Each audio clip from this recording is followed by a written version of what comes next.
3 a 5 y los días jueves de 5 a 7. Bueno, les doy la bienvenida a la sesión que corresponde al día martes 17 de diciembre. Esta semana o en esta sesión, perdón, vamos a resolver los ejercicios que corresponden a la semana 9, que es la que se viene desarrollando tanto en el ciclo ordinario como en el ciclo especial. Le doy la bienvenida a Juan Adriano. ¿Qué tal, Juan Adriano? Buenas tardes. ¿En qué te sirvo? Buenas tardes.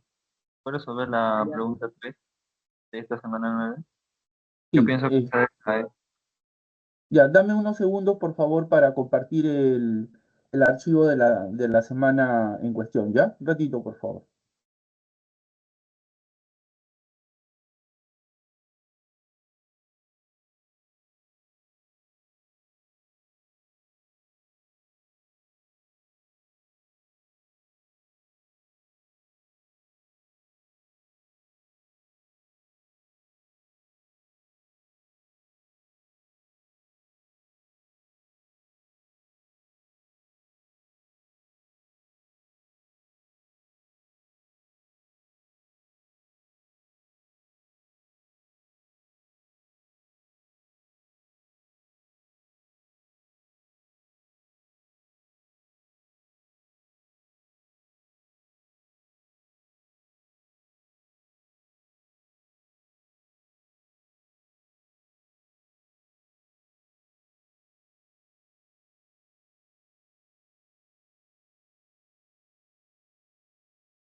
Juan Adriano, a ver, confírmame si puedes ver el archivo que estoy compartiendo. sí, lo estoy viendo.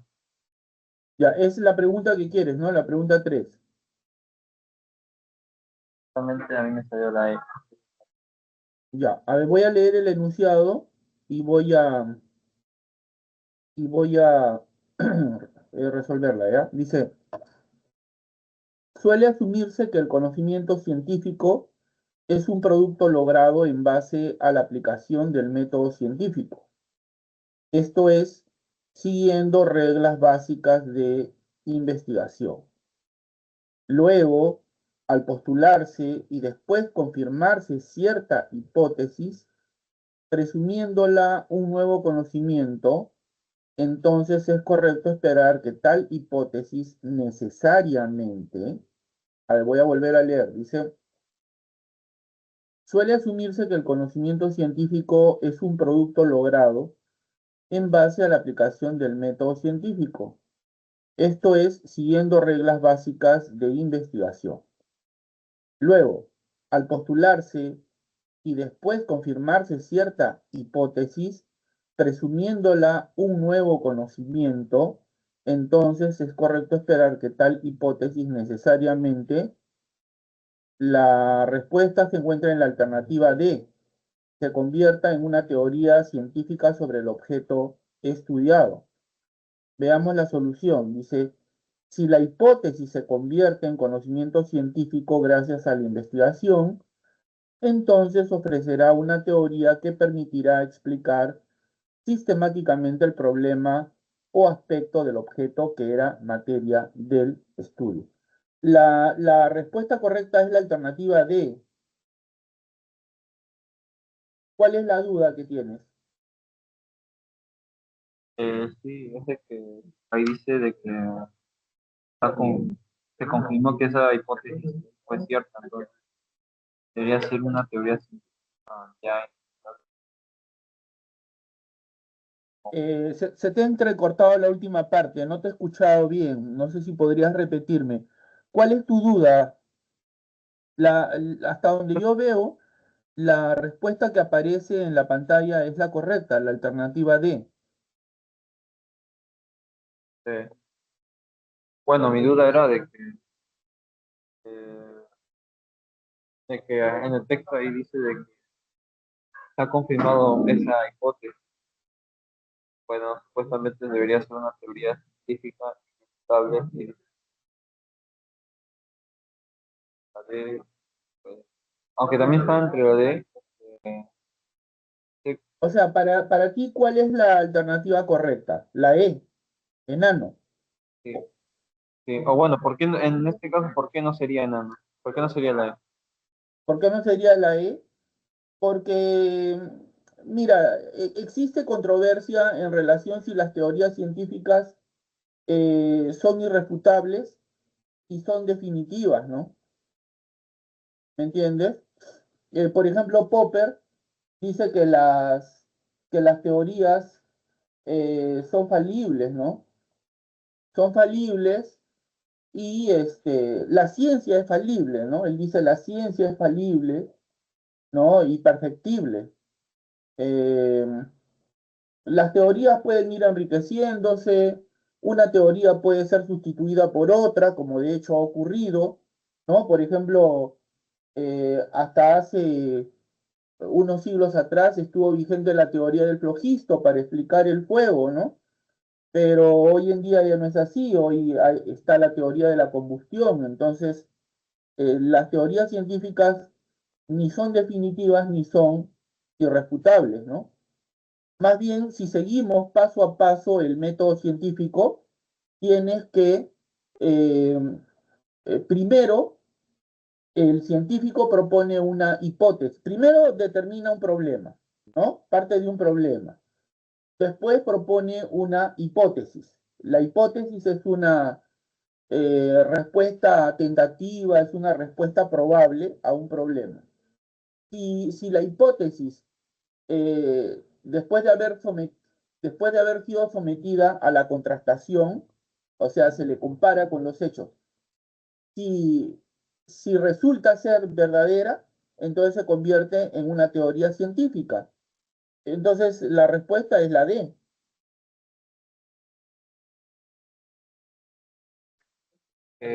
Sí, eso sí sé, de que una teoría puede ser refutable, pero es que ahí dice de que se confirmó esa hipótesis. Bueno, sería la teoría. O sea, ya no sería teoría, porque ya está confirmado, está lo que es cierto. O sea, ahí sí sería, me imagino, irrefutable.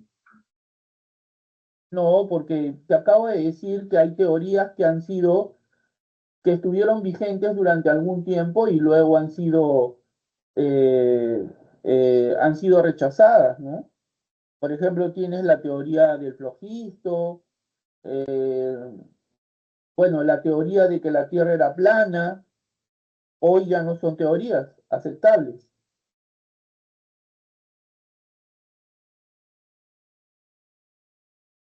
Ah, ya leí bien, ya leí.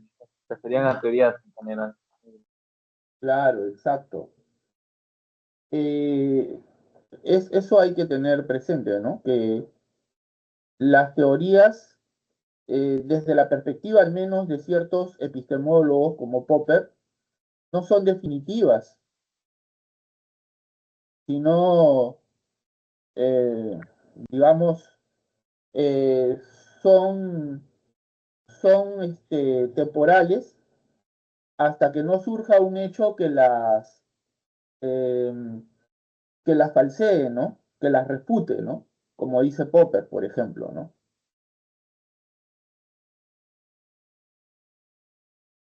Ya.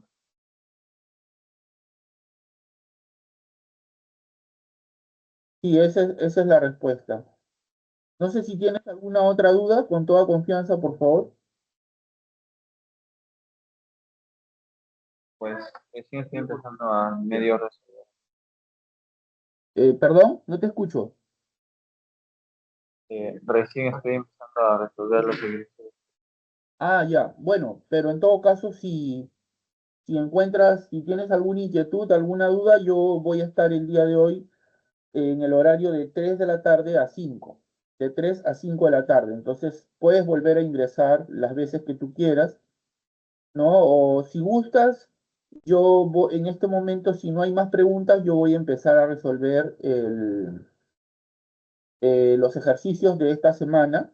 Si gustas, puedes quedarte a escuchar, o si no, en el momento que tú desees, puedes ver el video o puedes ver la grabación, mejor dicho, de esta sesión, ¿ya? ¿Es la primera vez que ingresas, Juan Adriano? En filosofía sí, no tan ya bien que estaba. Ya entiendo. Bueno, ya sabes, si gustas, puedes quedarte, o si deseas, puedes retirarte y volver a ingresar. O otra alternativa es que en otro momento, cuando tú gustes, puedes escuchar la grabación, ¿no? Ya, profesor, me imagino que volveré. Sí, no hay problema, yo voy a estar acá hasta las 5, como te repito, ¿no? Si encuentras alguna pregunta que te genere duda, que te genere inquietud, ingresas y me preguntas, yo te ayudo, ¿ya? ¿No? Listo, un gustazo, San Adriano. Voy a proseguir entonces. Bueno, entonces, tal como le indiqué al estudiante, voy a resolver las preguntas de la evaluación que corresponde a la semana 9, que es la semana que se viene trabajando tanto en el ciclo ordinario como en el especial, y como siempre vamos a empezar con la lectura complementaria, ¿ya? Yo he acuñado el término pseudo-serendipia para designar descubrimientos accidentales que logren culminar un camino de búsqueda, en contraste con el significado de la verdadera serendipia, la cual describe descubrimientos accidentales de cosas no buscadas. A ver, voy a volver a leer.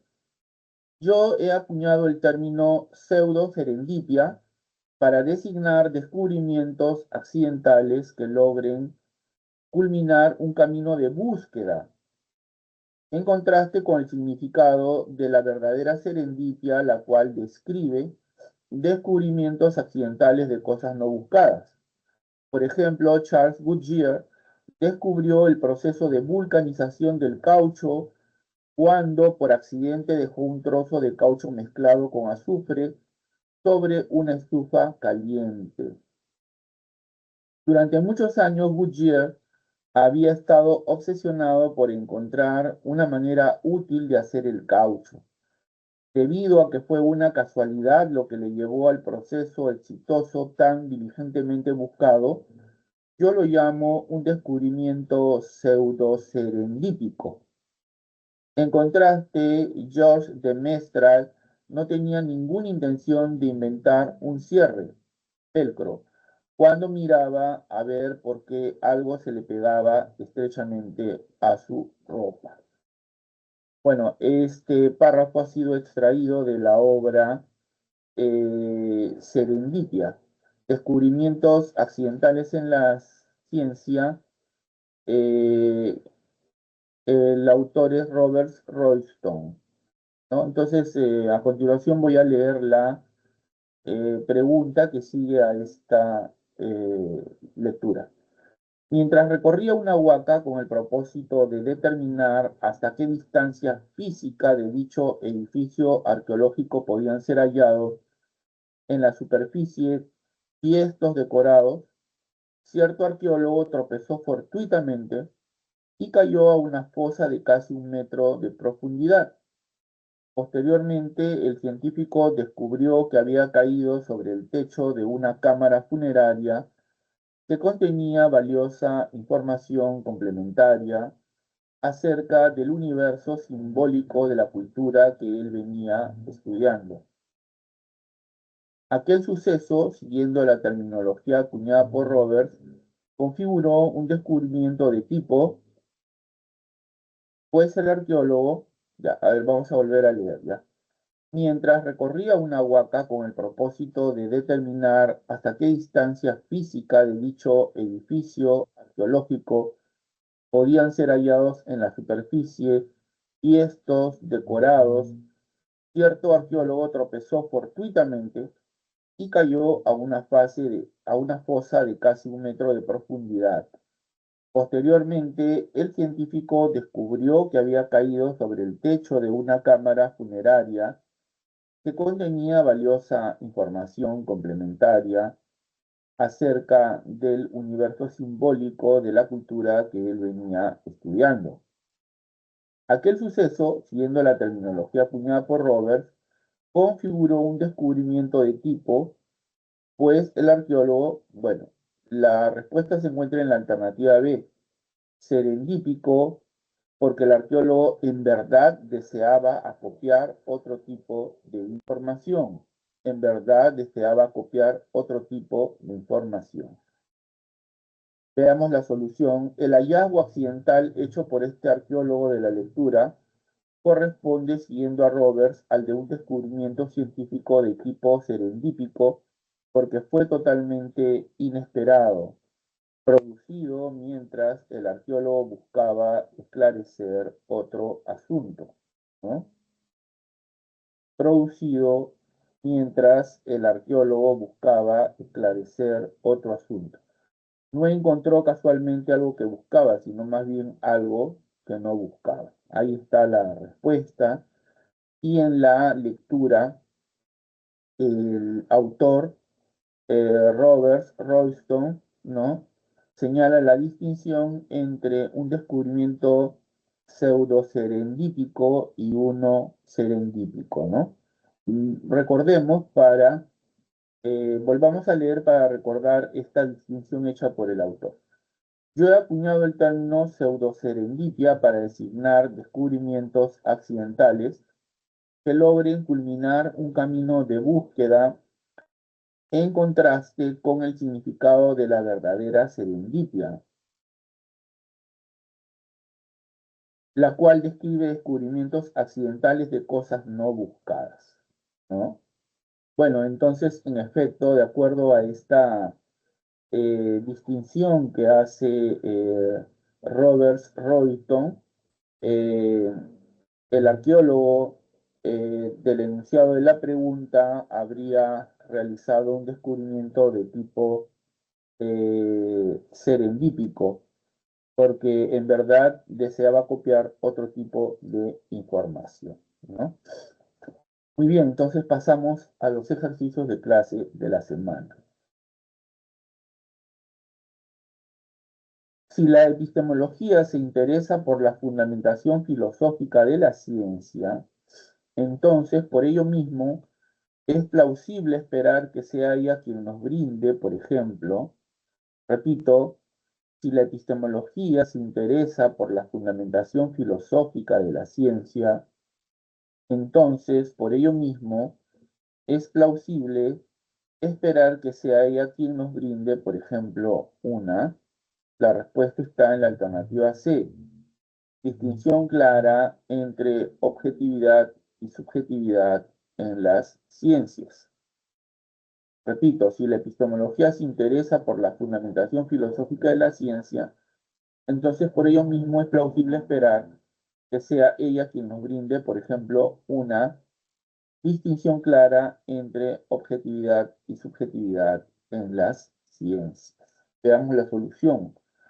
Como la epistemología busca una fundamentación filosófica de la ciencia, es más plausible esperar que ella ensaye, más que aquello que indican las demás alternativas, una distinción entre lo objetivo y aquello que no lo es en el campo de la investigación científica. Claro, esta es una tarea que le compete, ¿no? La tarea que se señala en la alternativa C es una tarea que le compete a la epistemología, dado que dicha disciplina filosófica estudia los fundamentos filosóficos de la ciencia, ¿no? Entonces, partiendo de esa idea, ¿no? Se sigue que la distinción entre la objetividad y la subjetividad en las ciencias es una tarea propia de la epistemología, ¿no? Pasamos a la segunda pregunta. Si una proposición como en el universo simbólico andino, el antiguo sistema Seque otorgaba un profundo carácter sagrado al Cusco, es científica, entonces tiene como característica ser, puesto que, repito, si una proposición como en el universo simbólico andino, el antiguo sistema Seque otorgaba un profundo carácter sagrado al Cusco, es científica, entonces tiene como característica ser, puesto que la respuesta se encuentra en la alternativa A, falible, puesto que puede ser discutida, descartada, mejorada y o reformulada, ¿no? La falibilidad, o sea, la propensión al error es un atributo del conocimiento científico, ¿no? Más que un atributo, yo diría una característica del conocimiento científico, por lo cual sus proposiciones están expuestas al error y también a la posibilidad de ser mejoradas o incluso rechazadas, ¿no? Claro, esa es una característica de la ciencia o del conocimiento científico, ¿no? Ser falible, ¿no? De donde se sigue que si la ciencia es falible, entonces las proposiciones y las teorías, ¿no? Están sujetas a error, pero al mismo tiempo pueden ser mejoradas e incluso rechazadas, ¿no? Pasamos a la pregunta número 3. Suele asumirse que el conocimiento científico es un producto logrado en base a la aplicación científica. Esto es, siguiendo reglas básicas de investigación. Luego, al postularse y después confirmarse cierta hipótesis, presumiéndola un nuevo conocimiento, entonces es correcto esperar que tal hipótesis necesariamente, la respuesta está en la alternativa D, se convierta en una teoría científica sobre el objeto estudiado. Veamos la solución. Si la hipótesis se convierte en conocimiento científico gracias a la investigación, entonces ofrecerá una teoría que permitirá explicar sistemáticamente el problema o aspecto del objeto que era materia del estudio, ¿no? Claro, es que de acuerdo con el método científico, la investigación comienza con un problema eh, eh, del cual se formula una hipótesis que es una respuesta probable, tentativa, ¿no? Para solucionar el problema. Luego sigue la contrastación, o sea, la comparación de la hipótesis con los hechos. Y si los hechos confirman esta hipótesis, esta se convierte en una teoría científica, ¿no? Esa es, digamos, la secuencia, ¿no? Por lo tanto, la respuesta correcta se encuentra en la alternativa de dado, ¿no? Ahora pasamos a la pregunta número 4. La pregunta número 4. A ver, veamos.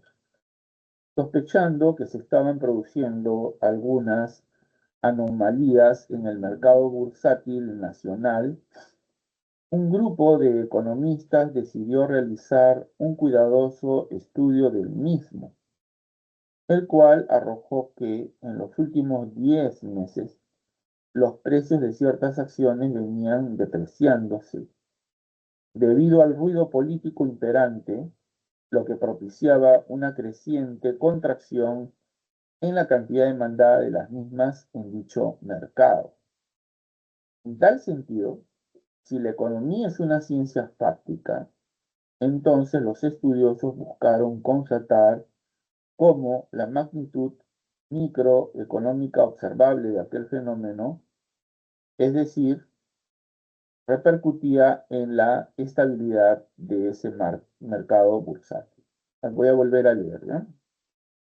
En aras de una mejor comprensión, sospechando que se estaban produciendo algunas anomalías en el mercado bursátil nacional, un grupo de economistas decidió realizar un cuidadoso estudio del mismo, el cual arrojó que en los últimos 10 meses los precios de ciertas acciones venían depreciándose debido al ruido político imperante, lo que propiciaba una creciente contracción en la cantidad demandada de las mismas en dicho mercado. En tal sentido, si la economía es una ciencia fáctica, entonces los estudiosos buscaron constatar cómo la magnitud microeconómica observable de aquel fenómeno, es decir, aquí hay que completar el espacio en blanco, repercutía en la estabilidad de ese mercado brutal. Bueno, la respuesta se encuentra en la alternativa E de enano, el precio decreciente que tales acciones tenían, ¿no? El precio decreciente que tales acciones tenían. Bueno, acá en la solución se dice lo siguiente: realizando observaciones y constataciones empíricas, los economistas comprobaron la manera en que las fluctuaciones en los precios de esas acciones repercutían en dicho mercado bursátil, generando desasosiego e inestabilidad. Claro, bueno, la economía es una ciencia práctica en efecto, ¿no?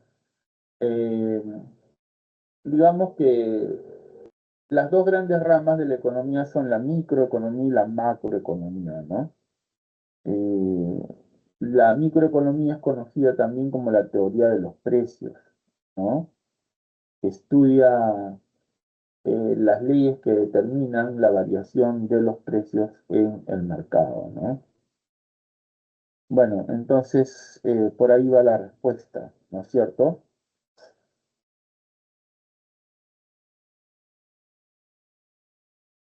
Muy bien. Este,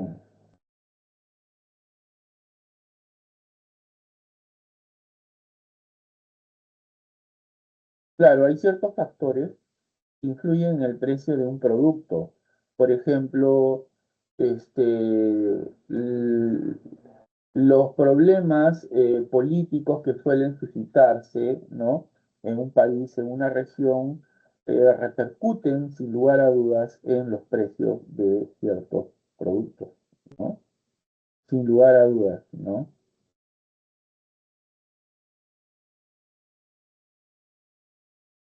Las acciones son títulos valores que representan, eh, digamos, el capital que una empresa posee, ¿no? O en todo caso, el capital que una persona posee es el capital de una empresa, también puede ser así, ¿no? ¿No? Entonces, las acciones representan eso, ¿no? Son títulos valores, ¿no?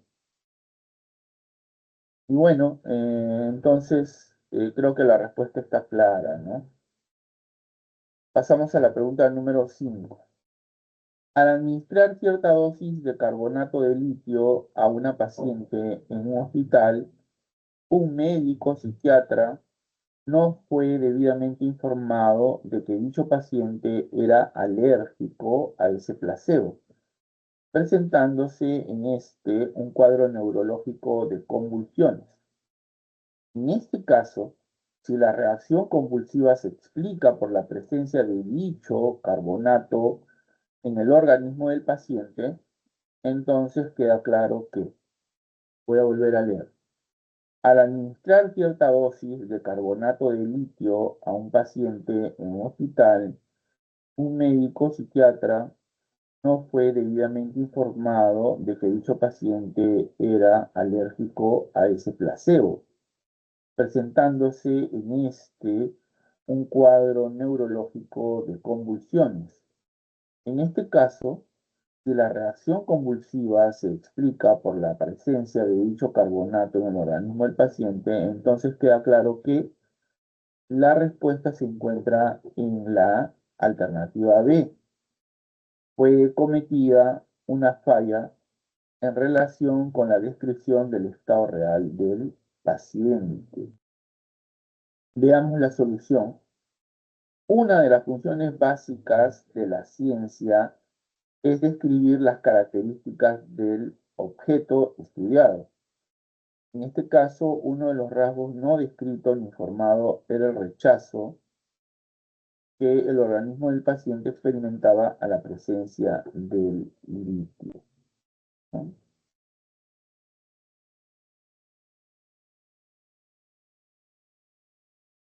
Claro, a ver, la ciencia cumple ciertas funciones. Vamos a trasladarnos hasta la parte respectiva.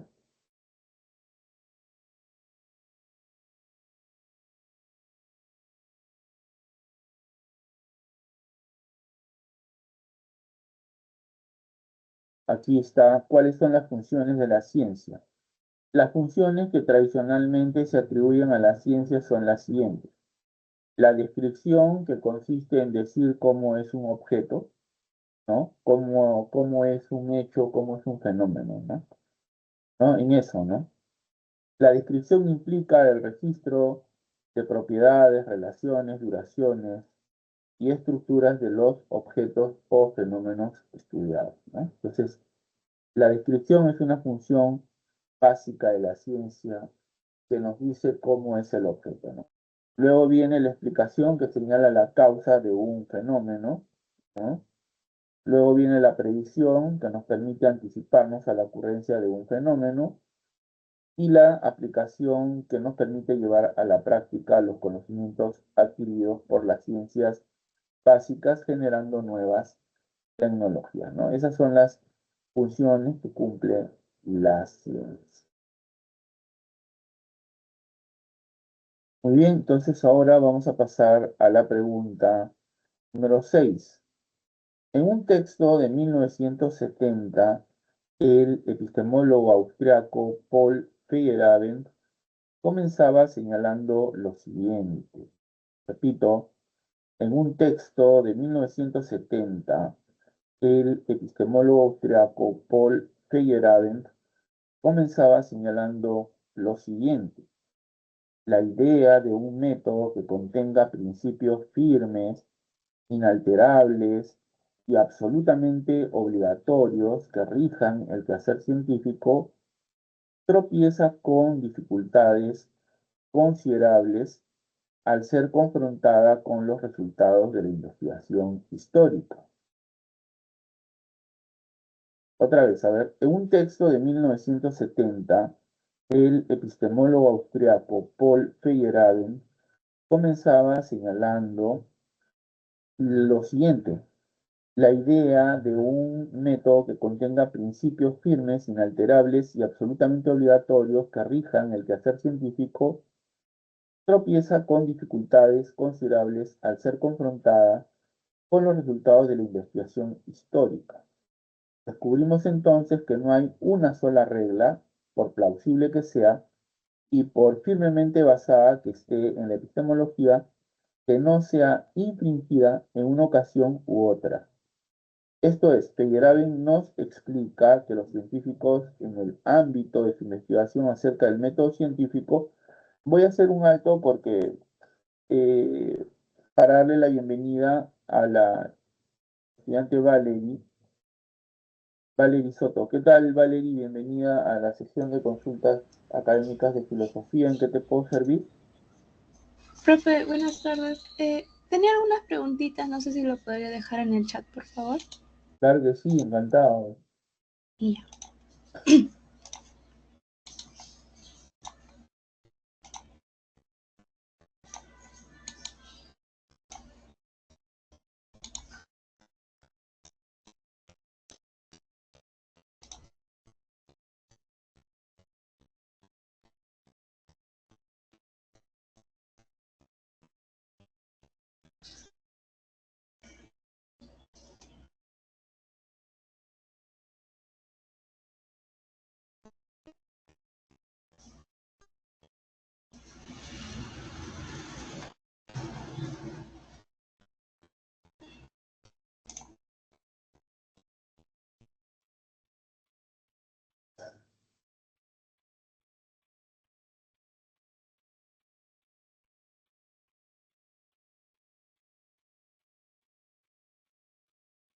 Esas son todas las preguntas, Valerie.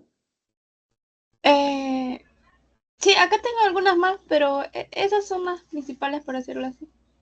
Ya, ¿qué te parece si vamos resolviendo estas? ¿Te parece? Ujú, ujú. Ya, a ver, voy a leer, ¿ya? Una tesis es una argumentación lo suficientemente específica en la que el autor expresa su posición, postura o punto de vista frente a un tema determinado.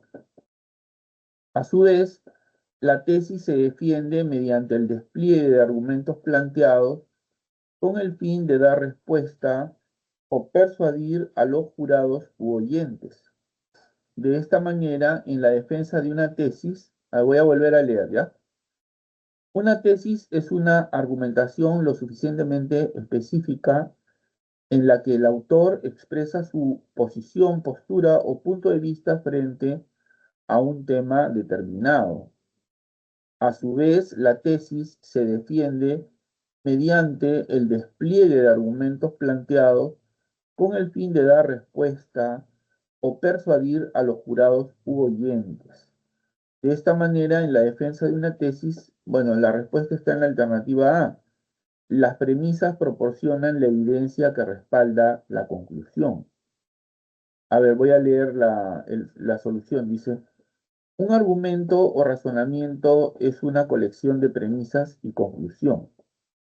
Por lo tanto, para defender una tesis, las premisas proporcionan la evidencia que respalda la conclusión, ya que en general se define un argumento como una estructura en la que se hacen afirmaciones y se llevan a conclusiones. ¿Cuál es la duda aquí? ¿Qué duda tienes? Por la clave B. Dice, el autor debe poner mucho énfasis para convencer al auditorio. O sea, para ti esa es la respuesta.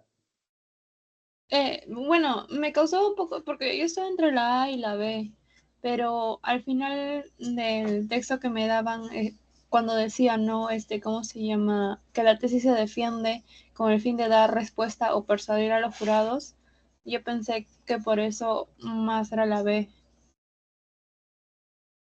No, más bien la B tiene que ver con los tipos de razonamientos, ¿no? Tú sabes que existen varios tipos de razonamientos, entre ellos, o varios enfoques de razonamiento, perdón, discúlpame, varios enfoques, como por ejemplo el formal, el material y el pragmático, ¿no? Ujú. Precisamente la alternativa B tiene que ver con este enfoque, ¿no? Pero no, pues, o sea, acá la pregunta va en otro sentido, o sea, no te señala, no va por el lado del enfoque, ¿no?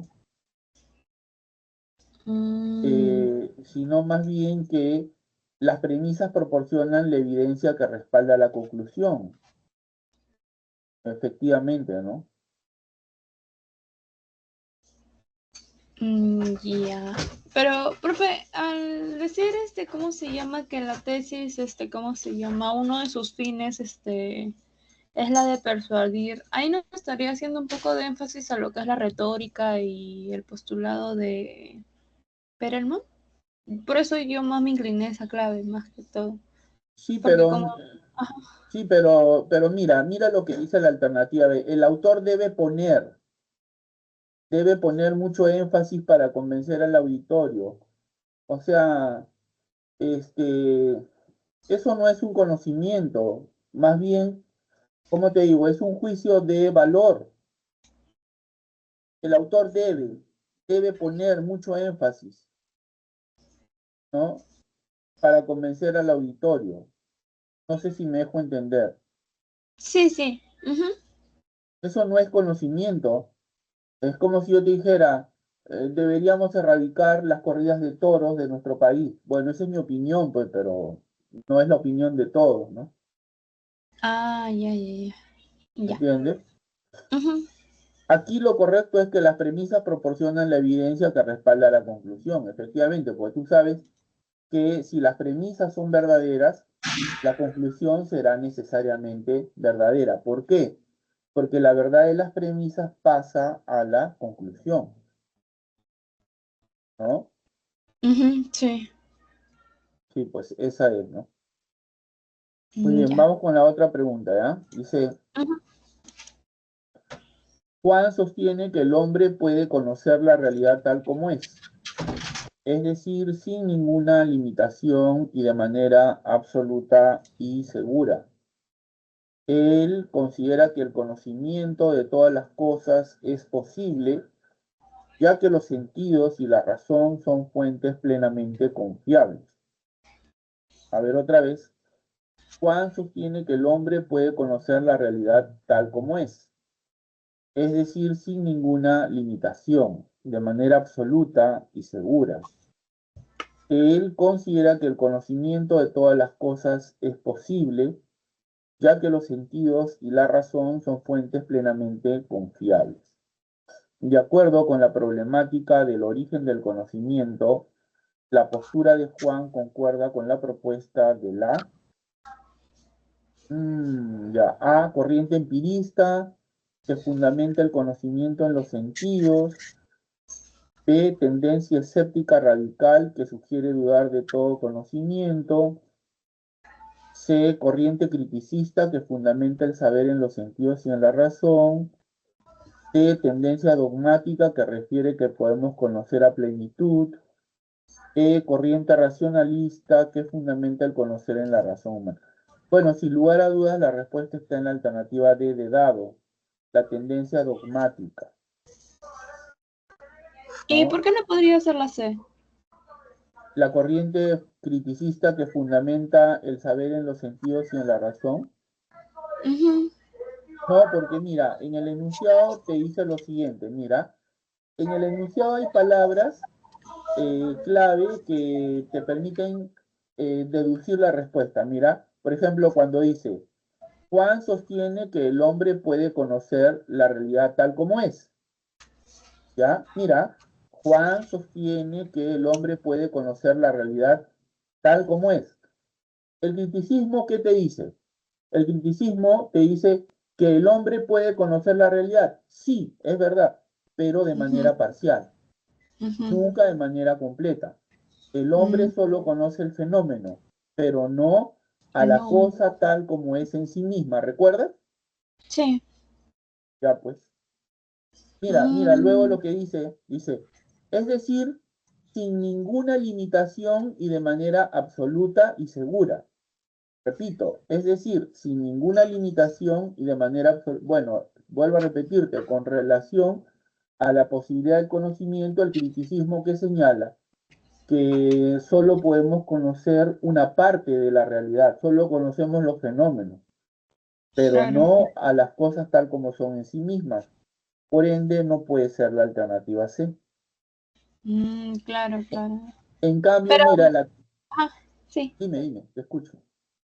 Pero respecto a lo que el conocimiento se obtiene por medio de los sentidos y la razón, eso sí es la corriente criticista, ¿no? Sí, claro, pero mira lo que dice arriba.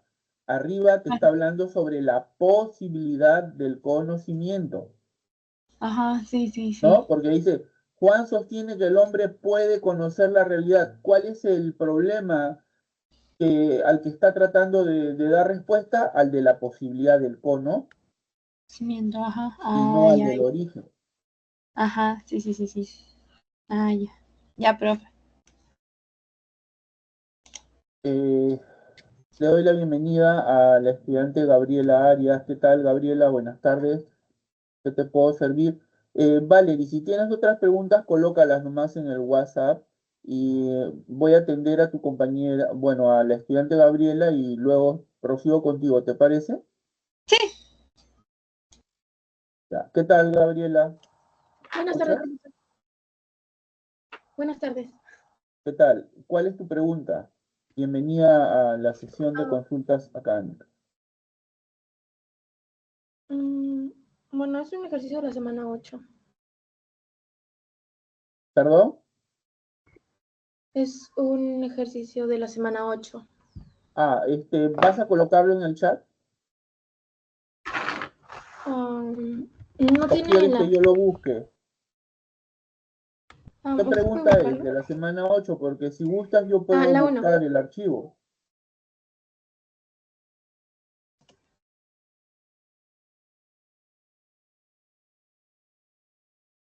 No te escucho, Gabriela.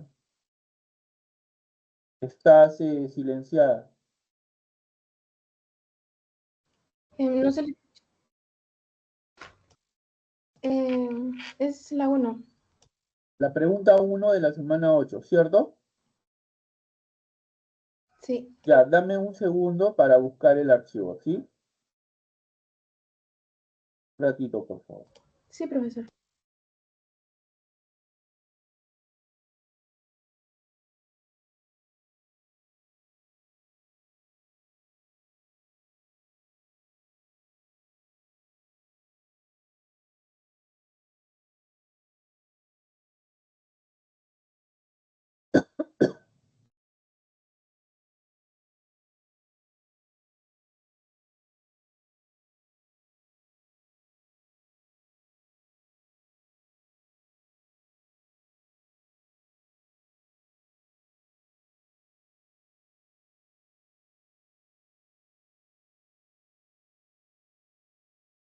Ya, ¿puedes ver la pregunta, Gabriela? Sí, profesor. Sí. Ya voy a leer y le voy a dar respuesta, ¿ya? ¿Ya? Para Rosalía, las personas nacen con una habilidad innata, lógico-matemática, que les facilita la comprensión y resolución de problemas. Repito, para Rosalía, las personas nacen con una habilidad innata, lógico-matemática, que les facilita la comprensión y resolución de problemas. Sin embargo, según los planteamientos psicopedagógicos, los niños no conocen las verdades matemáticas en una etapa tan temprana. Más bien, las matemáticas se inician con una breve introducción motivadora, la cual posibilita el interés y la actuación de los estudiantes. De acuerdo a la información, se infiere que Rosalía, la respuesta está en la alternativa B. Confirma las críticas realizadas por Locke al racionalismo cartesiano. Confirma las críticas realizadas por Locke al racionalismo cartesiano. Bueno, en realidad aquí a mí me parece que debería haber dicho más bien que los planteamientos de los psicopedagogos confirman las críticas realizadas por Locke al racionalismo cartesiano, ¿no? Esa es mi opinión, ¿no? Porque más bien Rosalía piensa distinto, ¿no? Más bien Rosalía piensa como Descartes, mientras que los psicopedagogos piensan como los empiristas, que son los críticos de Descartes y su innatismo. ¿Entendiste? Sí, profesor. Ya. Entonces, ¿está claro? ¿Puedo dejar de compartir? Sí, esa era la parte que me confundía. Sí, pues sí, ahí hay un problema de redacción, ¿no? Ahí hay una equivocación en realidad, ¿no? Porque Rosalía está de acuerdo con Descartes y el innatismo que éste defiende, ¿no? Por el contrario, los psicopedagogos tienen una postura similar a la de los empiristas, que fueron los principales críticos del innatismo de Descartes, ¿no? Entonces ahí ha tenido que hacerse ver esto, ¿no? Sí, profesor. También le envié una foto en el chat de otra pregunta. Ya, a ver, dice, no hay una versión única, universal y uniforme sobre la teoría de la argumentación. Por argumentar cabe entender la manera de dar cuenta y razón de algo a alguien con el fin de lograr su asentimiento. La argumentación es una actividad discursiva e intencional que corre a cargo de un agente con un objetivo determinado, viva en una conversación o congelada en un texto. Un argumento viene a ser una unidad discursiva básica, bien en el marco de una argumentación vista desde la perspectiva de la actividad de argumentar, o bien en el contexto de una argumentación vista con el producto textual correspondiente. Respecto de la argumentación entendida como actividad interactiva entre agentes, a través de la conversación y la lectura de un texto es posible inferir que, ya, un ratito, Gabriela, no sé si me pueden esperar 30 segundos, que tengo una llamada de emergencia de un familiar. Un ratito, por favor. Sí, profesor, no hay problema.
Gabriela, Valerie, les pido las disculpas del caso. Tenía una llamada urgente de un familiar que está enfermito.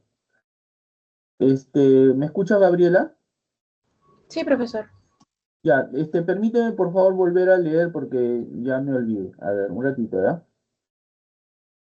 Ya dice, un catedrático de la Facultad de Derecho de la Universidad Nacional Mayor de San Marcos dice, Ah, ese no es. ¿esa no es? No, ese es de Valerie.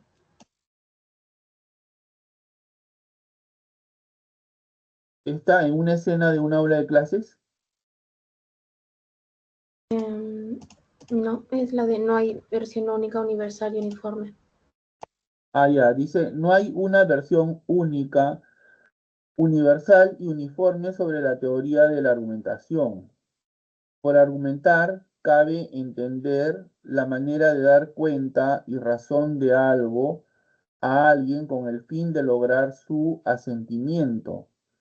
La argumentación es una actividad discursiva e intencional que corre a cargo de un agente con un objetivo determinado, viva en una conversación o congelada en un texto.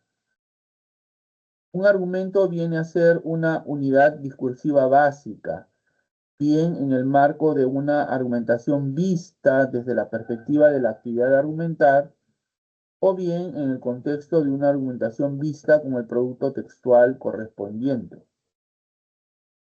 Respecto de la argumentación entendida como actividad interactiva entre agentes a través de la conversación o de la lectura de un texto, es posible inferir que, a ver, dice, A, solo los autores que defienden el discurso buscan la persuasión. B, un argumento es siempre entendido como algo que debe ser escrito. C, existe un enfoque pragmático y retórico y otro lógico y formal. D, en toda teoría de la argumentación se valora la intencionalidad. E, hay muy poca relación entre un argumento y el acto de argumentar. Mm,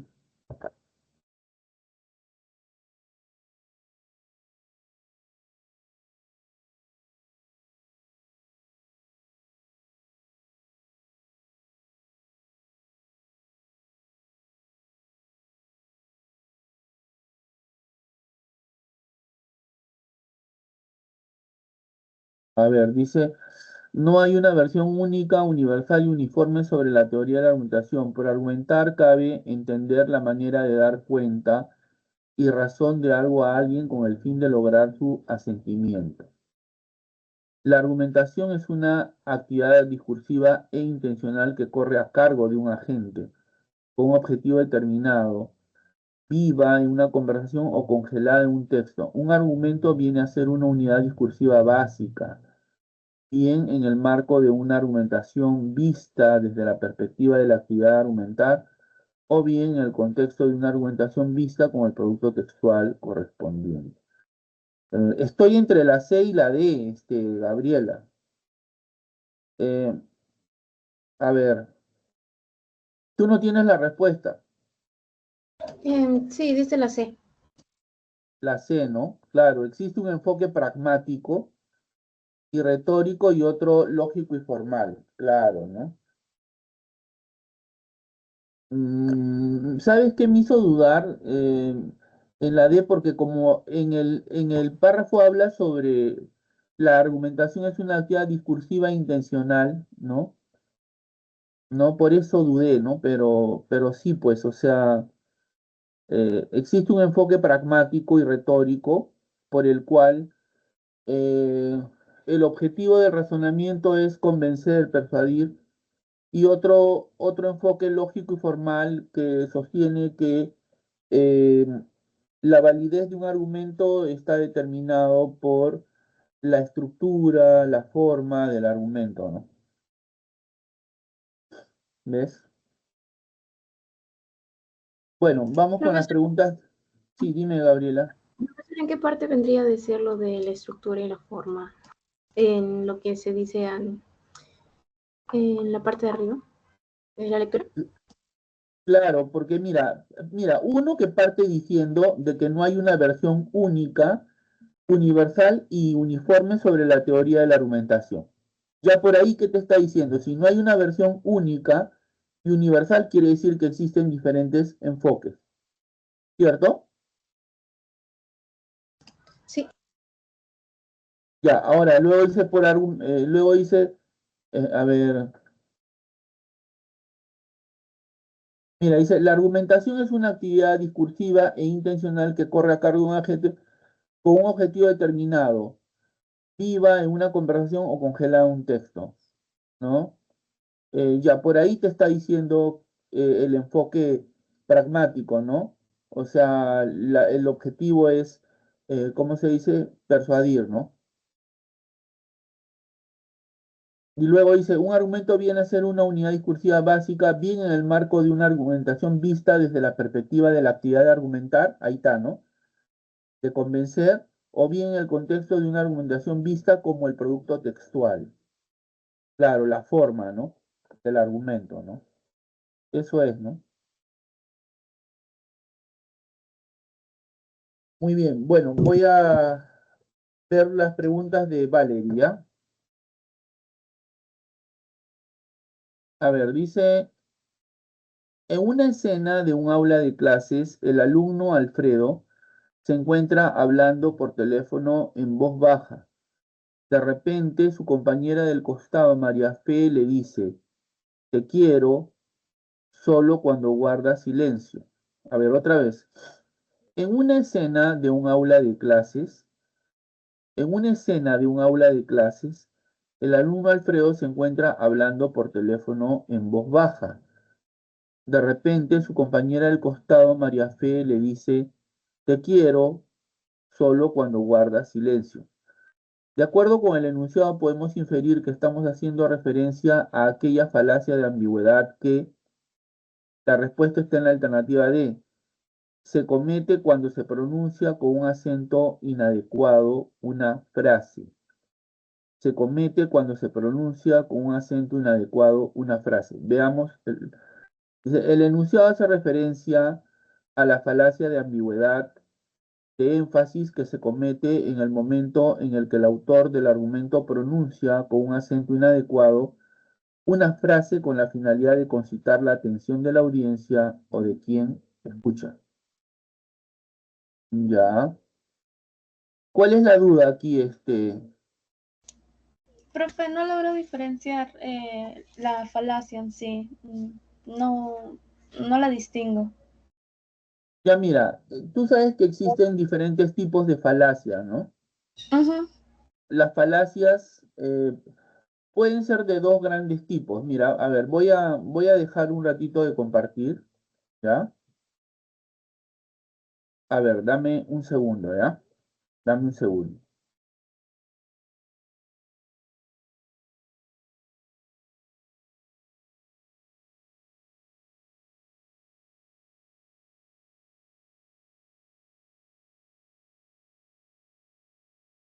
Ya, acá la tengo. Un ratito.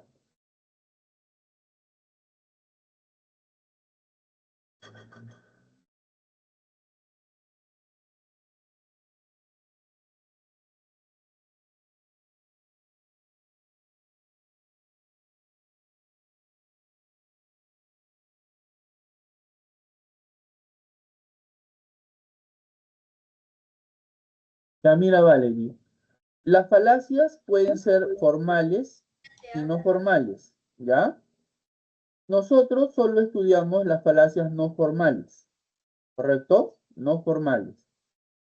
Ahora, las falacias no formales se clasifican en dos grandes grupos.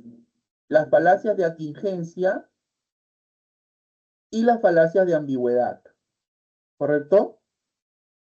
Repito, las falacias no formales se dividen en dos grandes grupos, las falacias de atingencia y las falacias de ambigüedad. Las falacias de atingencia se cometen cuando la conclusión no se sigue necesariamente de las premisas, ¿ya? Cuando la conclusión no se sigue necesariamente de las premisas. Las falacias de ambigüedad, en cambio, se cometen debido a frases ambiguas, ¿no? Cuyos significados cambian de manera más o menos sutil en el curso del razonamiento, bueno, etc. Ahora, dentro de este grupo de falacias de ambigüedad tienes la falacia de énfasis, ¿no? Acá dice, se comete en el momento en el que el autor del argumento pronuncia con un acento inadecuado una frase con la finalidad de concitar la atención de la audiencia, ¿no? Repito, se comete en el momento en el que el autor del argumento pronuncia con un acento inadecuado una frase con la finalidad de concitar la atención de la audiencia. Ejemplo, revolución en Francia, ¿no? Por ejemplo, tú vas caminando por la calle y un hombre dice fuerte, ¿no? Revolución en Francia, y todo el mundo voltea a mirarlo. Y luego en voz más baja dice, es claro, porque es la semana de la moda en París, ¿no? Algo así, ¿me entiendes? Sí, solo que, profe, sí diferencio ahí, pero en el ejercicio no lo diferencio bien, no lo veo, no lo noto. ¿En qué Es parte estaba que, la es que falacia? Ay, acá, no. mira, es que aquí, dice, le dice, te quiero, ¿no? Te quiero, como diciendo, te quiero, como que se le estuviera declarando, ¿no? ¿No? Ajá, Pero yo dice, solo cuando guarda silencio, ¿no? Porque el ah, chico está hablando en voz baja, pues, ¿no? No sé si me entiendes. más o menos, aún no lo logro diferenciar muy bien. Mira, a ver, dice, el alumno Alfredo se encuentra hablando por teléfono en voz baja.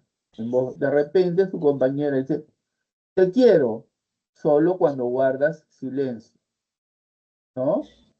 O sea, como para que se calle, pues, ¿no? Lo hace eh, emocionarse, pues, ¿no? ¿Entiendes? Ya. Ujú, ¿Ves? ya, Es como, ajá. por ejemplo, alguien está hablando, ¿no? Y como yo digo, ¿no? Claro, pues porque hay ciertas personas, ¿no? Que no les gusta estudiar, pues, ¿no?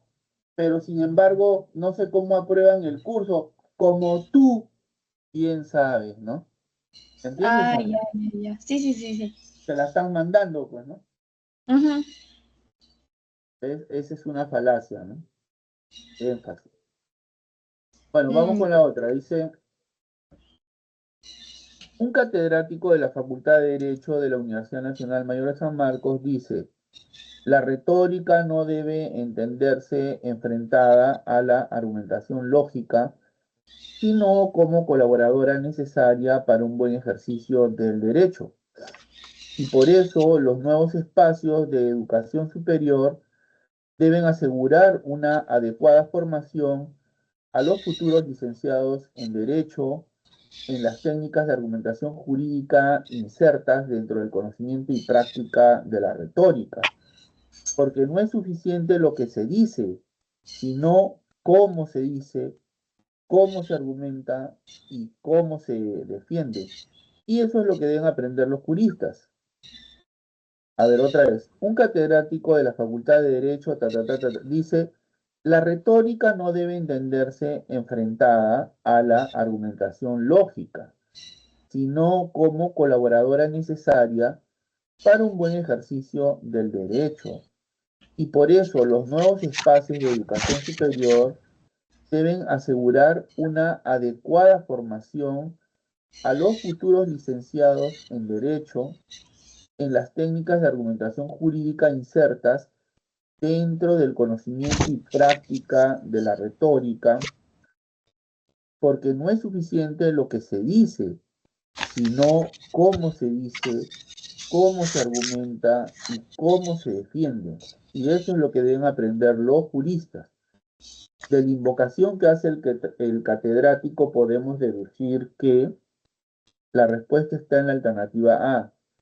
Defiende elementos de la teoría de la argumentación. A ver, dice, las razones que emplea el catedrático son una colaboración entre argumentos lógicos y la retórica, que es un elemento de la teoría de la argumentación que es deseable en la argumentación jurídica para ponerse de acuerdo frente a una ley, a una norma o ley. Ya, ¿cuál es la duda aquí? por la clave B. La clave rechaza la retórica, pero no rechaza, al No, contrario. no, no, no, perdón. Por la clave, ¿cómo se llama? Perdón, estaba viendo la anterior pregunta. Por la clave, ay, ¿dónde está la pregunta? La C, Se me perdió la página. A ver, un momentito. Sí, sí, claro. Con calma. Ah, acá está. Por la clave C, ajá.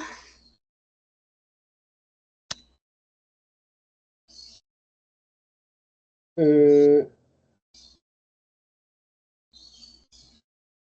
claro, o sea, eh, lo que pasa es que lo que dice el catedrático, él no propone que la argumentación jurídica sea retórica.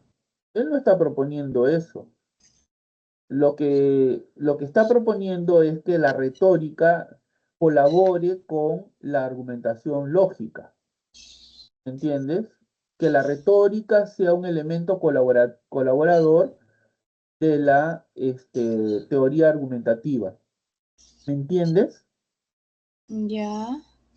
¿No? Mira, acá lo dice abajo, dice, las razones que emplea el catedrático son una colaboración entre argumentos lógicos y la retórica, ¿ves? O sea, el catedrático no está proponiendo que la argumentación jurídica sea retórica, ¿no? Mm, Que esa es otra cosa, ¿no? Es otra cosa. Lo Más que él como un está poniendo, complemento, ¿no? claro, exacto, como que la retórica sea un elemento coadyuvante, de ayuda, ¿no? A la teoría de la argumentación. Eso es lo que está proponiendo.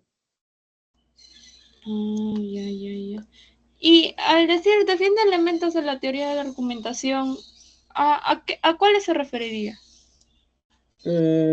Bueno, la retórica es un elemento que colabora, Ujú. ¿no? Lo mismo que la lógica. Bueno, ahí en la semana 7 ahí está, ahorita no recuerdo exactamente, pero si gustas lo podemos buscar, no sé. A Pero ver. en la semana 7 me parece que está ahí los elementos que colaboran con la teoría de la argumentación, ¿no?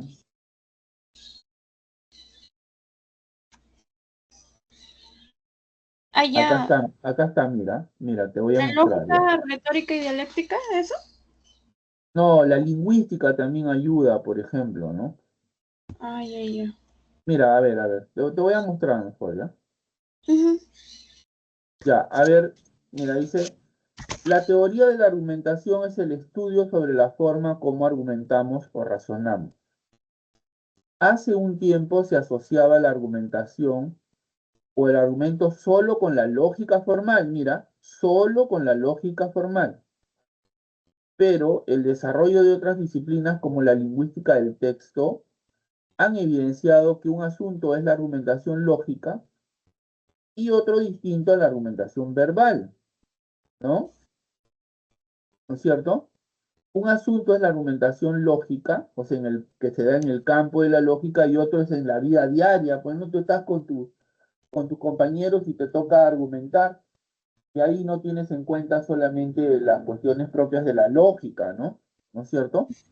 Ujú. Sin embargo, la lógica formal sí es una disciplina necesaria para comprender cabalmente no solo la argumentación verbal, sino cualquier texto.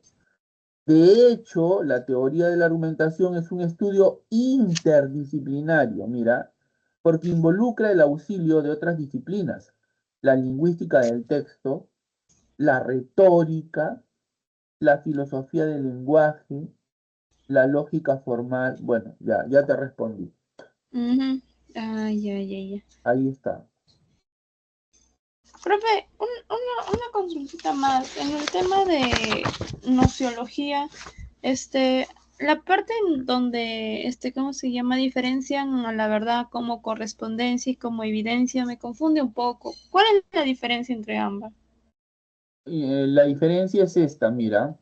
A ver, mira, la teoría de la verdad como correspondencia eh, señala que una proposición es verdadera cuando se corresponde con la realidad, con los hechos reales, ¿no? Por ejemplo, si yo digo, eh, todos los leones son carnívoros, bueno, y en efecto, realmente todos los leones son carnívoros, entonces esa proposición es verdadera, ¿no?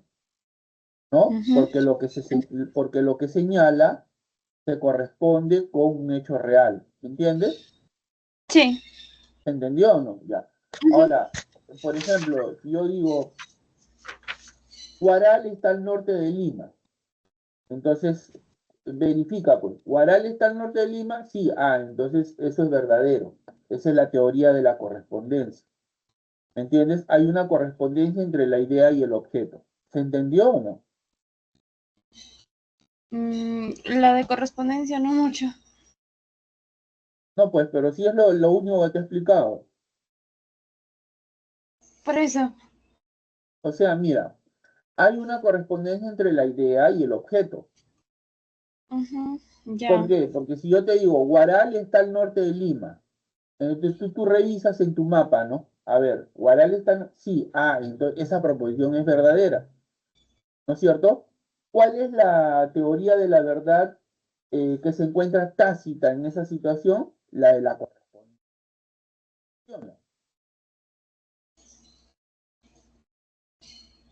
¿Me entiendes? Ya. O sea, que tengo que verificarlo, por decirlo así. Claro, pues tienes que verificar que el contenido de la proposición, el contenido de lo que tú señalas, ¿no es cierto?, se corresponde con la realidad. Ya, ya. Ujú. Es Ya. como si yo te dijera, a ver, por decir, ¿no? Valerie tiene ojos verdes. Bueno, lo que digo será verdadero si es que tú verdaderamente tienes ojos verdes, ¿no es cierto? Ya. Ajá. ¿No? Tengo que ver si lo que yo digo se corresponde, si la idea que tengo se corresponde con el objeto al que alude. Ya, ya, ya. Ajá. Ya, ahora, la teoría de la evidencia, mira, la teoría de la evidencia tiene que ver con que, eh, a ver, ¿cómo lo digo? Eh, Algo es verdadero cuando se presenta de una manera clara y distinta a mi entendimiento, ¿ya? Esa es la teoría de Descartes, ¿no? La teoría de la evidencia señala que algo es verdadero cuando se presenta de manera clara y distinta a mi entendimiento. Profe, ¿pero qué significa eso de clara y distinta? O sea, que algo se te presenta tan claramente a tu entendimiento que no puedes equivocarte, ¿no? De una manera tan distinta, ¿no? Que no puedes confundirlo con otra cosa. Es como si tú mirases a través de tu ventana, frente a tu ventana hay un árbol, ¿no? Es un día soleado, lo ves con tanta claridad que no puedes, que estás segura de que es un árbol y que no puedes confundirlo con un cerro ni con una nube. ¿Me entendiste o no? O sea, Ya. lo que quiero decirte es que Descartes dice que solo son verdaderas aquellas ideas que se nos presentan de manera evidente. Evidente quiere decir eh, eh, que las ves claramente con el entendimiento, tan claramente que no necesitas que nadie te lo pruebe. Te basta usar con tu entendimiento para darte cuenta pues que eso es cierto, ¿no? Es como, mira, por ejemplo, yo te digo, este, vale, dime si la proposición todos los casados no son solteros es cierta. Vale, dime si la proposición todos los casados no son solteros es cierta. Entonces tú no necesitas que nadie te pruebe eso, ¿o sí? No. Simplemente empleas tu razonamiento y, claro que es lógico, ¿no? Todos los casados no son solteros, ¿no es cierto? Ya, ya, ya. Ajá. Ya, pues se te presenta de una manera tan evidente, tan clara, que no necesitas ninguna prueba, ninguna demostración, o alguien tiene que probarte eso, No. ¿no es cierto? Ay, sí, ya lo O es entendí como yo. si yo te dijera, mira, es como si yo te dijera, a ver, vale, ¿es verdad o no que el triángulo tiene 3 lados. Claro, ve, profe, obvio, me dirías tú, ¿no? ¿Por qué, Valerie? Porque si no tuviera 3 lados no fuera triángulo, ve, profe, me dirías, ¿no es cierto? Ujú. Ya, pues esa es una verdad obvia que se te presenta de manera evidente, que se te presenta con toda claridad y toda distinción a tu entendimiento. Ya lo entendí, profe. Mira, te voy a poner un ejemplo más, ¿ya? ¿Ya? Ya. Es como si yo te dijera, a ver, Valerie, dime si es verdad o no que en una circunferencia todos los puntos de la misma, todos los puntos de la circunferencia se encuentran a la misma distancia del centro. A ver, ¿qué dices tú? ¿Es verdad o no? Todos los puntos de la circunferencia se encuentran a la misma distancia del centro. Sí. Ya, ¿y qué tipo de verdad has empleado? ¿Como correspondencia o es una verdad evidente? Evidente. Claro, ve, porque si no estuvieran ubicadas a la misma distancia del centro, la circunferencia no sería una circunferencia, ¿cierto? Ajá, ajá. Ya, pues esa es la diferencia. Ya. Ya, profe. Me parece que quedó pendiente una pregunta o ya no, ya. Sí, ¿La resolvemos? por favor. Claro que sí. A ver, dice, en una conversación sobre la posibilidad de conocer la realidad, Ana afirma que es posible obtener un conocimiento verdadero a través de la razón. Juan, sin embargo, se muestra escéptico y sostiene que no hay garantía de que la razón nos lleve a la verdad. En esta discusión, si queremos sostener la posición de Descartes sobre la verdad como evidencia, ¿cuál sería la respuesta a la objeción de Juan? A ver, otra vez, ¿ya? En una conversación sobre la posibilidad de conocer la realidad, Ana afirma que es posible obtener un conocimiento verdadero a través de la razón. Juan, sin embargo, se muestra escéptico y sostiene que no hay garantía de que la razón nos lleve a la verdad. En esta discusión, si queremos sostener la posición de Descartes sobre la verdad como evidencia, ¿cuál sería la respuesta a la objeción de Juan? A, la verdad como evidencia no depende de la razón, sino de la percepción sensorial. B, la razón es una fuente segura de conocimiento siempre que se aplique correctamente. C, el entendimiento es insuficiente para obtener la verdad, dado que requiere de la fe. D, la verdad como evidencia es independiente de la percepción sensorial y de la razón. La verdad como evidencia se obtiene únicamente por medio de intuiciones creadoras. Bueno, indudablemente la respuesta se encuentra en la alternativa B. La razón es una fuente segura de conocimiento siempre que se aplique correctamente. Para Descartes, la verdad como evidencia se obtiene a través de la razón siempre y cuando se aplique correctamente. Según su método, la duda metódica es necesaria para descartar todo lo falso y llegar a lo verdadero, y la razón es el medio por el cual se llega a la verdad. Bueno, lo que pasa es que Descartes, ¿no es cierto?, estaba convencido como padre del racionalismo y del idealismo moderno de que solo con la razón podemos lograr ideas universales y necesarias, que es igual a decir, solo con la razón podemos llegar al conocimiento, ¿no? Solo la Ujú. razón nos permite lograr conocimiento. Los sentidos no, porque los sentidos Engaño. eh, solo nos, solo nos permiten captar lo aparente. Además, los sentidos son engañosos, ¿no? No son Ujú. fiables, ¿no? Sí. Ah, ya, ya, ya. ¿Ves? Y por otro lado, él propuso un método, ¿no? Que es el método de la duda, ¿no es cierto? Que consiste en solo admitir como verdadero aquello que se presenta a nuestra razón con toda claridad y distinción, ¿no? Eh, entonces, repito, para Descartes solo debemos admitir como verdadero aquello que se presenta a nuestra mente con toda claridad y distinción, ¿no? De una manera tan clara que no puedas confundirlo con, o sea, de una manera tan clara que es como si la estuvieras viendo a través de tu ventana, ¿no? En un día soleado, ¿no? Y de una manera tan distinta que no puedas confundirlo con otra cosa, pues, ¿no? ¿No es cierto? Lo que estoy viendo al frente es un árbol y no es un cerro, ¿no?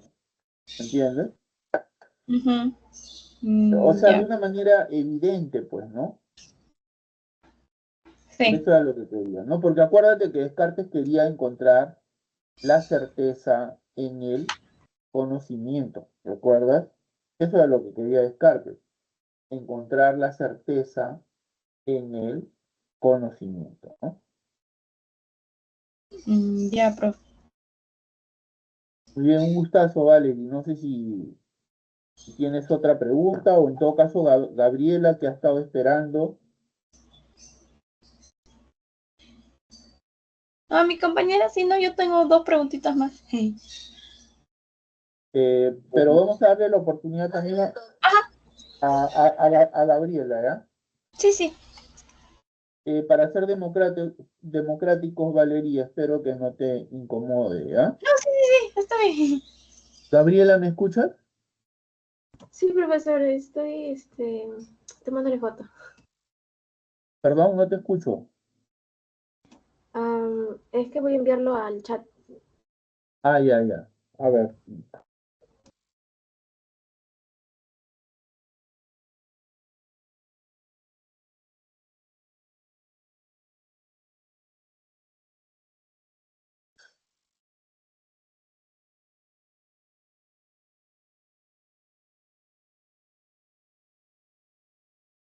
Ya está.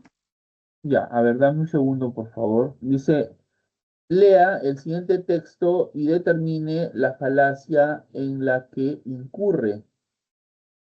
Lea el siguiente texto y determine la falacia en la que incurre.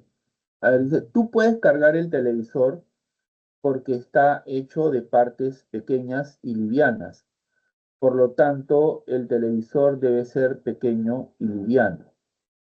A ver, tú puedes cargar el televisor porque está hecho de partes pequeñas y livianas. Por lo tanto, el televisor debe ser pequeño y liviano. Mm. A mí me parece que es de causa falsa, ¿no?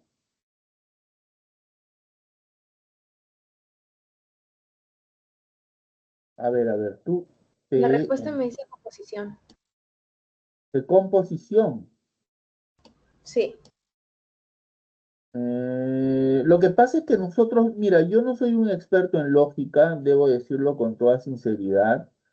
Hay profesores especialistas en lógica, ¿ya? Pero, como nosotros no trabajamos este tipo de falacias, solo las que ustedes conocen, ¿no? A ver, quiero que me permitas un ratito ver qué cosa es una falacia de composición y yo también voy a aprender contigo, ¿ya? Ya, profesor. Pero es que también la pregunta es que así preguntas no van a venir, ¿no? En el examen. Es que Mira, es una... dice, una falacia de composición supone que las partes o los miembros de un todo tendrán las mismas propiedades que el todo. Ah, claro, pues mira, vuelvo a repetir, una falacia de composición supone que las partes o los miembros de un todo tienen las mismas propiedades que el todo. Esto conduce a conclusiones erróneas, porque lo que es cierto para las partes no es necesariamente cierto para el todo. Claro, pues porque mira, Acá dice, tú puedes cargar el televisor porque está hecho de partes pequeñas y livianas. Claro, esa es la característica de las partes, pero no del todo, ¿no? Por lo tanto, el televisor debe ser pequeño y liviano. Claro, ¿no? ¿Se entendió o no, Gabriela? Sí, sí se entendió, profesor. Pero también está la duda en que así no va a venir en el examen, ¿no? No porque mira, se supone que en el examen solo les preguntan lo que se trabaja en en las clases, ¿me entiendes? Solo este, se, se pregunta por ello, por lo que trabajamos, ¿correcto? Ya, profesor. No se les puede preguntar por otra cosa, ¿no? Que no esté eh, en la separata, ¿no? Que no sea trabajado en clase. Se supone que en clase debemos ver todo lo que está en la separata, ¿no? Eso es lo que se ve, ¿no? ¿Ves?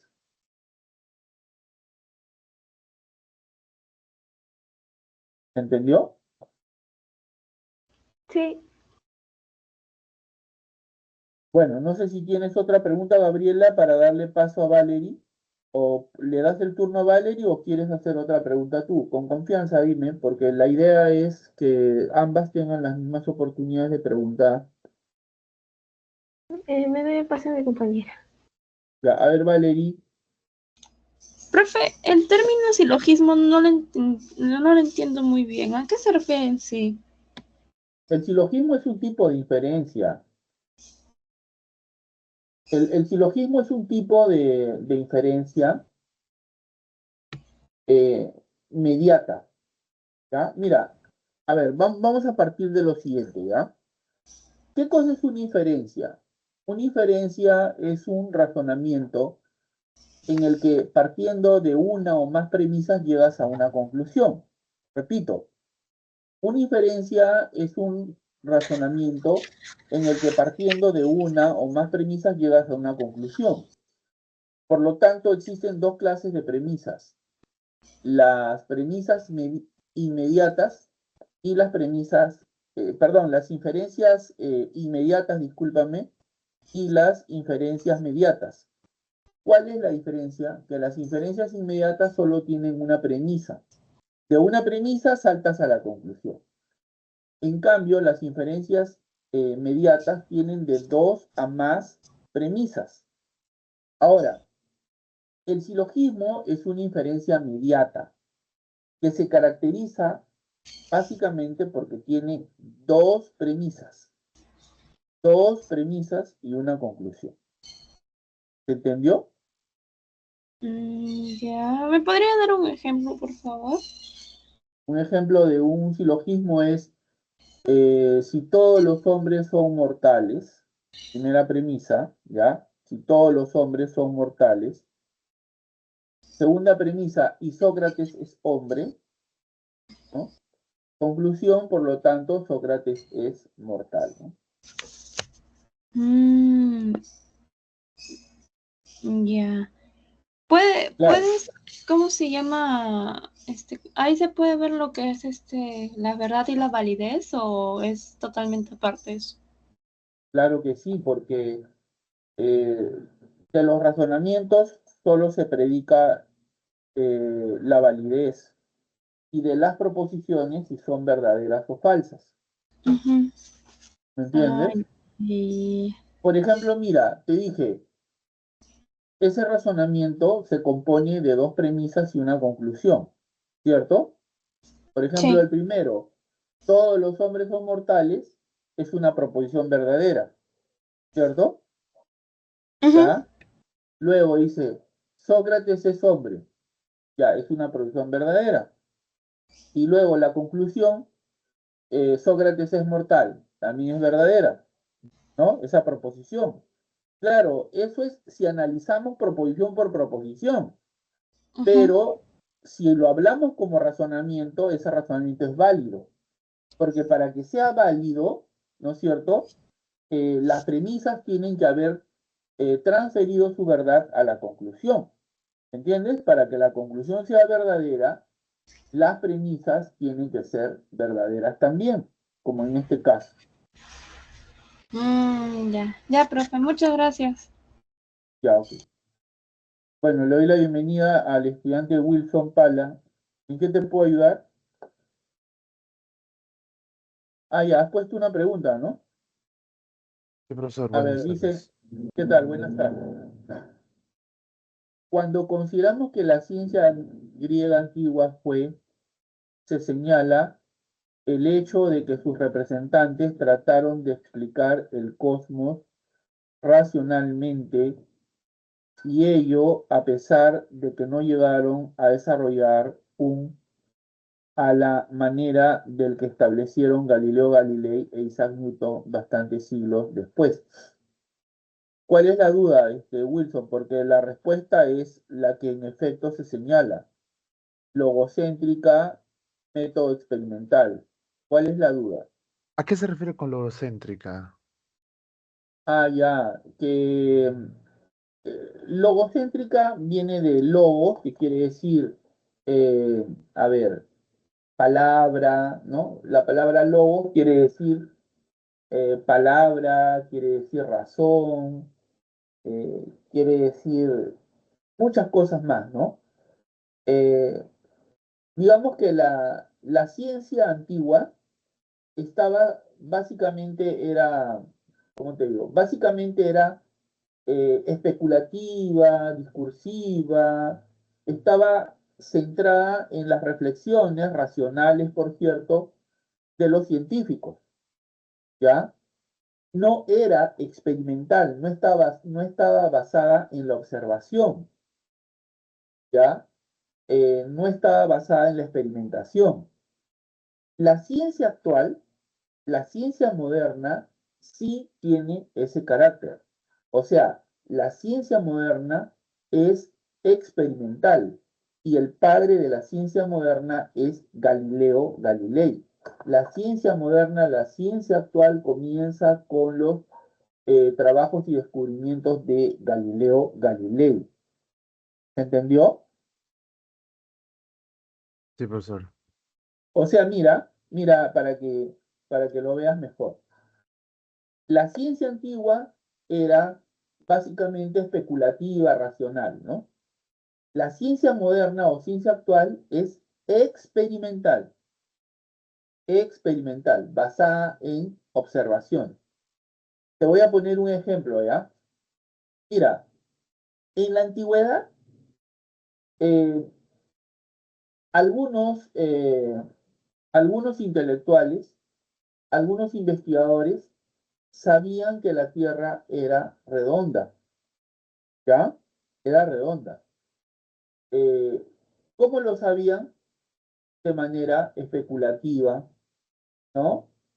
Por ejemplo, Aristóteles decía este, que el universo es perfecto y si el universo es perfecto, los cuerpos que lo componen deben ser también perfectos, ¿no? Y si son perfectos, deben tener una forma perfecta. La forma más perfecta entre las formas. ¿Cuál es? O sea, la circunferencia, ¿no? ¿Entiendes? Entonces, Aristóteles llegó a esa conclusión razonando, ¿entiendes? A través de sus reflexiones, no mediante la observación, sino razonando básicamente, ¿no? ¿No? ¿Se Mm, entendió o no? sí, profesor. En cambio, en la época moderna ya no se admite eso, ¿no? Más bien se parte de la observación, ¿no? La ciencia es experimental, por ejemplo, a ver, ¿cómo sabemos que la Tierra es redonda? Bueno, eh, por las fotos que han tomado los satélites, ¿no? Desde el espacio a la Tierra, por la sombra que la Tierra proyecta en la Luna, bueno, etcétera, etcétera, ¿no? ¿Se entiende? Sí, profesor. Especulativa, entonces. Sí, así es. A ver, veo que Gabriela ha colocado una pregunta más, ¿no? Sí, profesor.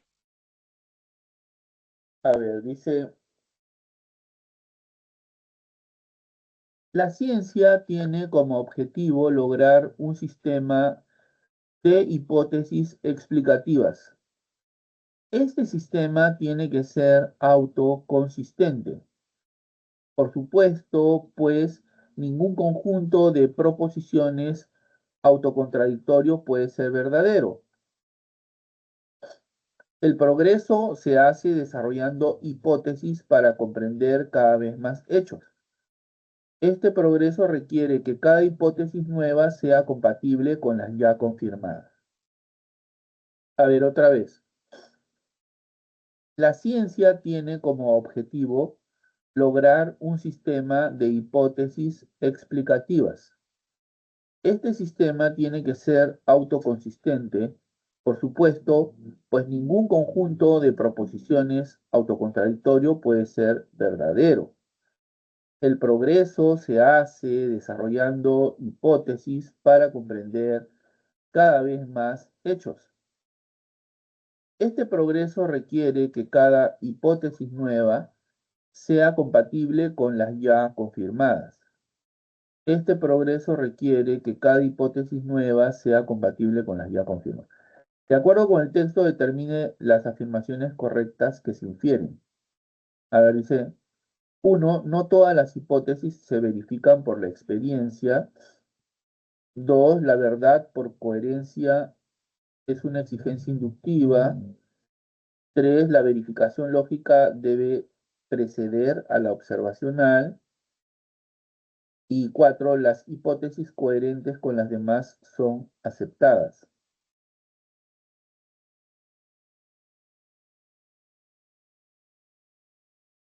¿Ah?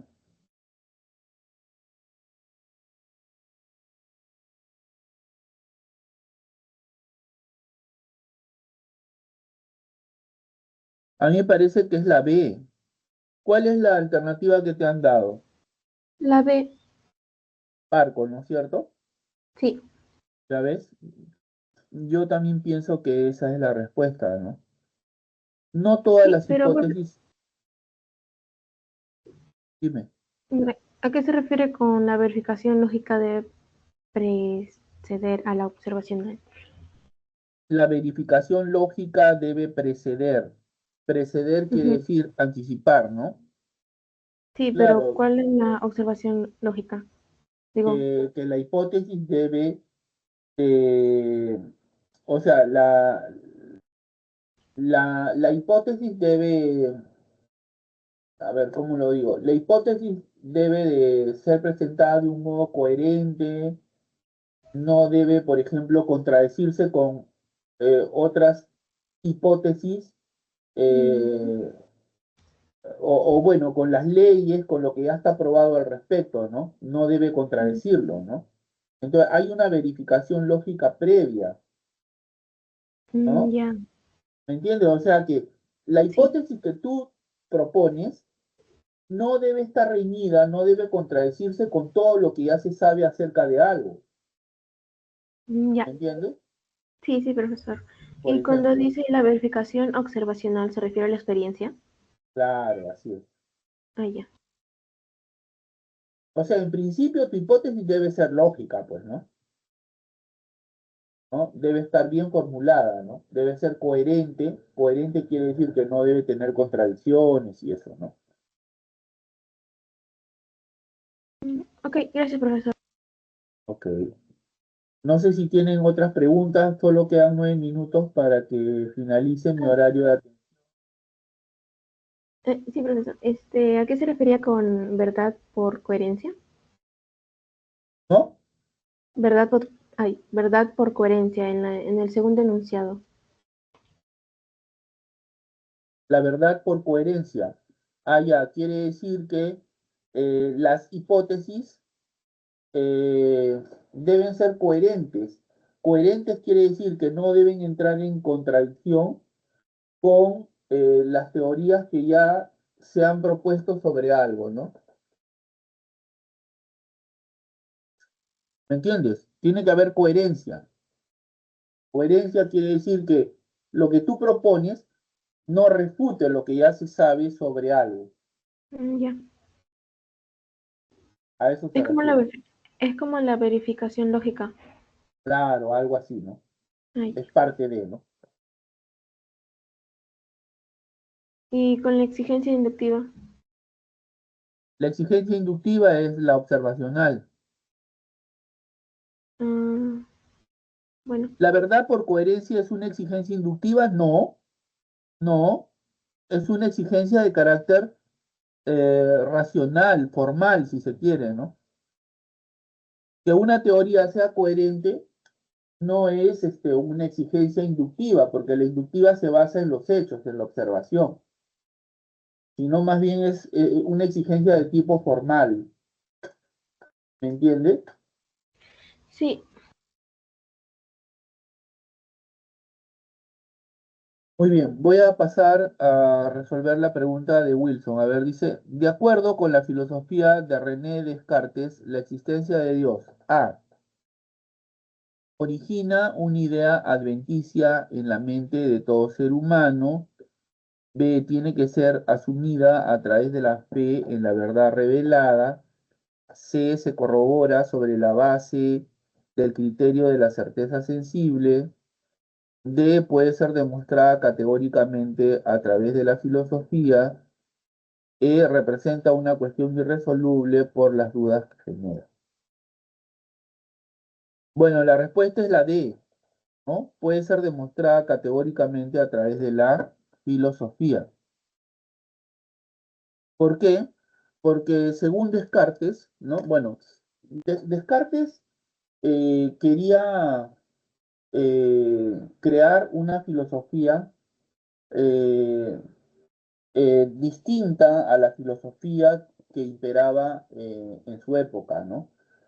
En opinión de Descartes, la filosofía que imperaba en su época era una filosofía eh, sobre la cual podías tener dudas, ¿no? Era una filosofía endeble, ¿no? Poco fiable, ¿no? Entonces, él se propuso crear un sistema filosófico basado en bases sólidas, en certezas de las cuales no puedas tener ninguna duda, ¿no? O sea, su objetivo era alcanzar la certeza en el conocimiento, que la certeza sea la base de nuestro conocimiento filosófico, ¿no? Entonces, él emplea la duda como un método para alcanzar la certeza, ¿no?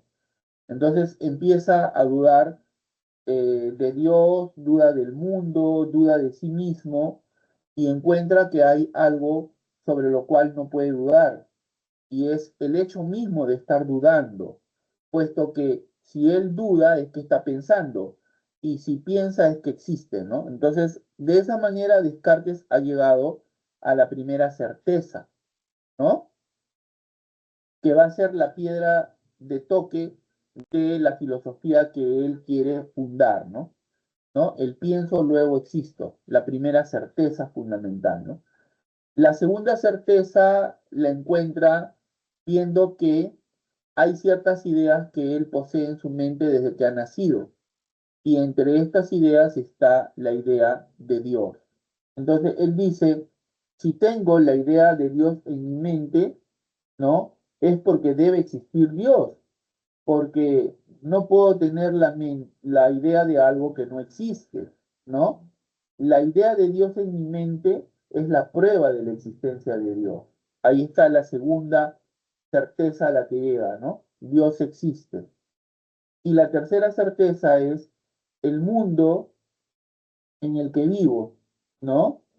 Es la prueba de que hay un ser supremo que es el creador del mundo, ¿no? Si Dios existe, entonces el mundo existe, ¿no? Esa es la tercera certeza, ¿no? La tercera certeza fundamental a la que llega Descartes. No sé si está claro, Wilson. Sí, profesor. Entonces, Profesor, lo que quiero decir es que la pregunta te lleva a que, según Descartes, la existencia de Dios puede ser demostrada, cuando dice categóricamente, quiere decir con toda certeza, ¿no? A través de la filosofía. Eso es lo que quiere decir. Sí, profesor, en este caso para Descartes certeza es igual a verdad, ¿no? ¿O son dos cosas distintas para él? La certeza es, claro, el sentimiento que acompaña a la verdad, ¿no? O sea, la certeza es cuando tú estás plenamente seguro de algo, ¿no? ¿No? Tan convencido estás que no te pasa por la cabeza ni una pizca de duda, pues, ¿no? Esa es la cuestión. Entiendo, profesor, gracias.